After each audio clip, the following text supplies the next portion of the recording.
Assalamualaikum, jumpa lagi Football United, ringan amatiran ala gua. Hari Jumat malam, besok Sabtu, Minggu, dan Senin Liga Inggris sudah mulai ya, matchday yang ke-8. Langsung aja gua mau bikin preview singkat ringan amatiran ala gua. Pertandingan pertama Watford melawan Liverpool ya. Pertandingan yang menurut gua akan jadi ujian pertama pastinya bagi Claudio Ranieri ya. Langsung di match pertamanya dia sebagai manajer atau pelatih dari Watford menghadapi ya tim yang menurut gua sekarang formnya lagi cukup bagus banget ya, Liverpool di 10 pertandingan terakhir. Liverpool pasukan Jurgen Klopp ini kendati pun nanti akan bermain dengan banyak pemain yang absen ya, Trent Alexander-Arnold, Alisson, Fabinho, dan juga Diego Jota yang masih diragukan ya, plus Thiago Alcantara akan menghadapi ya itu tadi ya, Watford yang menurut gua dalam 5 pertandingan terakhir ini masih tertatih-tatih ya, walaupun sekarang mereka ada di peringkat ke-15 di Liga Inggris ya. Ismail Assar pemain sayap kanan yang sedang naik daun ini akan itu tadi ya, gua lihat, kita saksikan apakah besok mampu menembus pertahanan Liverpool ya di sebelah kiri yang akan ya kemungkinan besar dikawal oleh Andrew Robertson ya. Secara teknis di atas kertas sih gue lebih mengunggulkan Liverpool ya, karena Liverpool formnya lagi bagus, terutama itu tadi seperti gue bilang di 10 pertandingan terakhir, lebih spesifik di 3 pertandingan terakhir ya. Kendati pun akan bermain dengan banyak pemain yang absen, tapi tetap kualitas mereka itu menurut gue lebih merata, lebih di atas Watford. Skuadnya lebih matang ya. Tapi ada satu fakta unik di musim 2019-2020 kalau nggak salah, ketika Liverpool jadi juara, Watford ini menjadi satu dari sedikit tim yang mampu mengalahkan Liverpool pada saat itu ya, menang di Vicarage Road, kandang dari Watford, dengan skor 3-0 ya. Apakah besok Sabtu mereka mampu mengulanginya kembali? Gua secara pribadi berharap demikian, tapi secara realistis sepertinya akan sulit ya. Satu-satunya faktor mungkin yang akan membantu Watford adalah justru dari faktor non teknis, yaitu adalah dukungan penonton di stadionnya sendiri ya. Again, gue prediksi Liverpool yang akan menang. Aston Villa menghadapi Wolves, dua tim yang menurut gue punya kecenderungan bermain ofensif ya. Wolverhampton ini semenjak kembalinya Raul Jimenez mulai bisa membuat gol, meraih kemenangan ya, meraih poin ya kan, dibandingkan 3 pertandingan awal di mana mereka cukup agresif menguasai tapi susah untuk membuat gol ya. Sebaliknya Aston Villa sendiri masih belum bisa tampil seperti Aston Villa yang musim lalu ya, di mana mampu membuat kejutan, menembus papan atas. Di 3 pertandingan terakhir ini kendati pun mampu membuat kejutan ya, menang 0-1 menghadapi Manchester United. Di mana pertandingan itu gue pikir Manchester United tidak beruntung saja ya. Mereka kalah 2-1 menghadapi Tottenham di pertandingan terakhir ya. Di pertandingan ini prediksi gue sih ini akan berakhir dengan seri ya, karena dua tim ini punya karakteristik yang Aston Villa mengadakan kolektivitas, Wolverhampton lebih mengadakan agresivitas. Tapi kalau dibandingkan lini belakang antara Wolves dan Aston Villa, gue lebih bisa bilang lini belakang Aston Villa itu lebih solid ya. Jadi kalau seandainya ya mungkin akan seri 1-1 ya. Leicester City menghadapi Manchester United, gue udah bikin video previewnya. Manchester City menghadapi Burnley, ya ini gue pikir sih Manchester City akan mampu menang ya. Di pertandingan musim lalu di kandang sendiri, Manchester City mencukur Burnley 5-0 ya. Burnley sendiri di 2 pertandingan terakhir mendapatkan 2 hasil seri ya. Menghadapi Manchester City ini gue pikir akan jadi ujian bagi Sean Dyche ya, karena mereka sendiri, artinya Burnley ini masih terjerembab di zona degradasi ya, 7 kali main belum mampu bikin kemenangan, 3 kali seri ya. Mencetak gol juga cukup minim nih, 5 dan kebobolan 11 ya. Menurut gue sih Manchester City bahkan mungkin bisa menang dengan ya minimal 2 gol ya. Apakah ada kemungkinan Manchester City akan ditahan oleh Burnley seperti mereka ditahan menghadapi Southampton? Gua pikir akan sulit ya, karena pada saat itu menghadapi Southampton banyak sekali pemain Manchester City yang underperform berjamaah. Apakah ini akan berulang kembali? Kecil kemungkinan. So again, dengan kualitas yang dimiliki pasukan Pep Guardiola ya, dengan skuadnya yang semakin menyatu, kembalinya Kevin De Bruyne ya kan, makin moncernya Riyad Mahrez dan juga Jack Grealish. Gua pikir 2 gol minimal akan mampu dilesakkan oleh pemain-pemain Manchester City ya. Norwich City menghadapi Brighton Hove Albion. Norwich City ini masih terjerembab di dasar ya dari klasemen, hanya mampu meraih 1 kali seri ya kan di 7 pertandingan, bikin gol cuma 2, kebobolan 16. Bandingkan dengan Brighton yang dengan gagah sekarang ada di peringkat ke-6, pertandingan terakhir mampu menyulitkan Arsenal ya, luar biasa.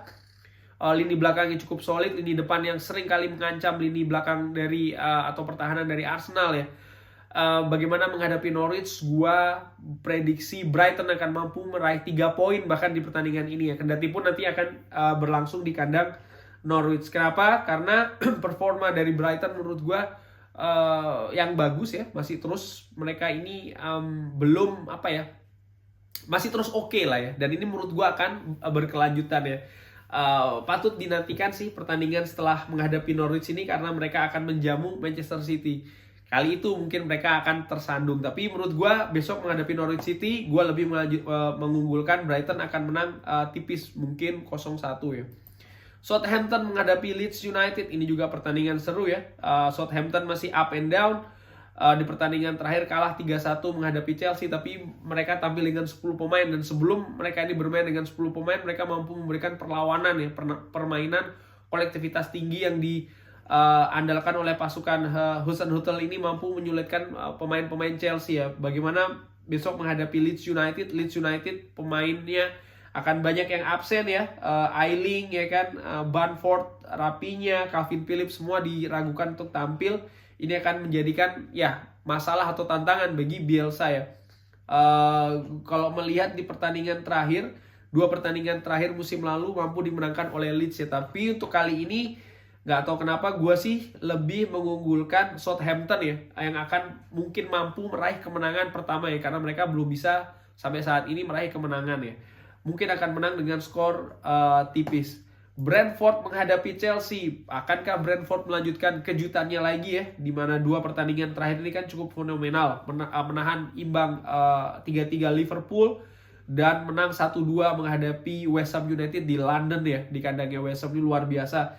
Sementara Chelsea di 3 pertandingan terakhir ini masih belum impresif ya, 2 kali kalah, masing-masing menghadapi Manchester City dan Juventus. Lalu di pertandingan terakhir walaupun menang 3-1 menghadapi Southampton, tapi ya Southampton harus bermain dengan 10 orang, dan setelahnya baru Chelsea itu memperlihatkan perubahan ya.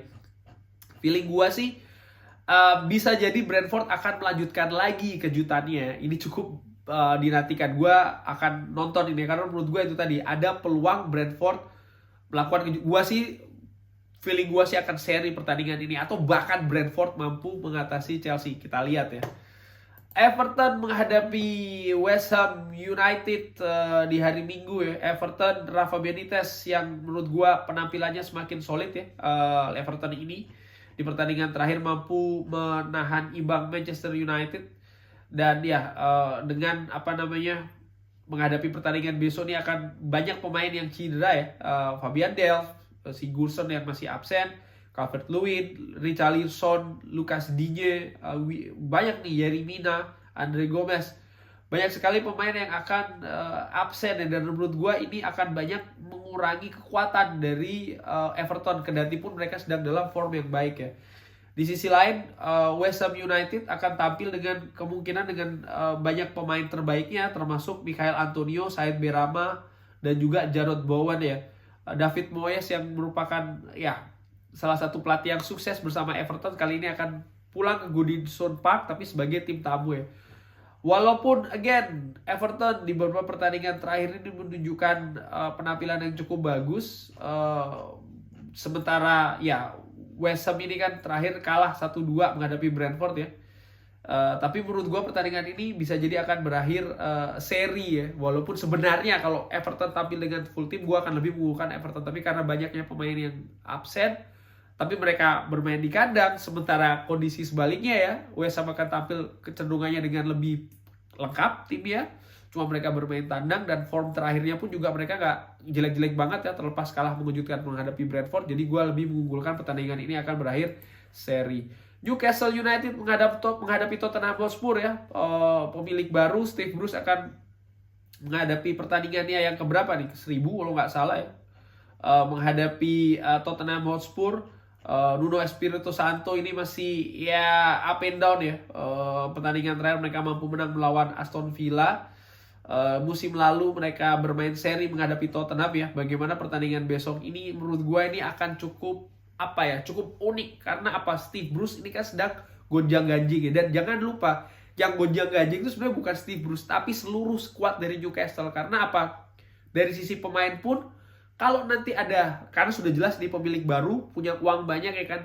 Yang pasti pertama kali diganti adalah pelatihnya. Setelah pelatih siapa? Akan terjadi seleksi pemain. Pemain ini akan merasa tidak nyaman ya. Mereka sudah beberapa pemain, mungkin banyak pemain sudah merasa mereka tidak akan lagi memperkuat Newcastle ya di waktu dekat ini bahkan. Jadi menurut gua ini akan jadi sesuatu yang unik sih. Sementara supporter datang ke stadion dengan itu tadi ya, excitement atau ya itu tadi ya, perasaan yang cukup senang karena mereka punya owner yang baru. Tapi feeling gue ini tidak akan tertular di permainan di atas lapangan ya. Steve Bruce sendiri sih menurut gue tidak ada lagi yang harus dibuktikan. Satu-satunya hal yang mungkin dia bisa dapatkan adalah mungkin dia tidak dipecat sebelum akhir musim ya. Seperti itu mungkin di bulan Januari atau mungkin maksimal ketika musim berakhir. Tapi menurut gue itu juga akan sulit terjadi. Jadi banyak sekali hal yang ya plain atau datar-datar saja. Oleh karena itulah gue lebih mengunggulkan Tottenham Hotspur yang akan mampu menang melawan Newcastle ya. Mungkin dengan 1-2 atau bahkan 1-3. Arsenal menghadapi Crystal Palace. Patrick Vieira akan kembali ke kandang Arsenal ya, tapi sebagai manajer tim lawan.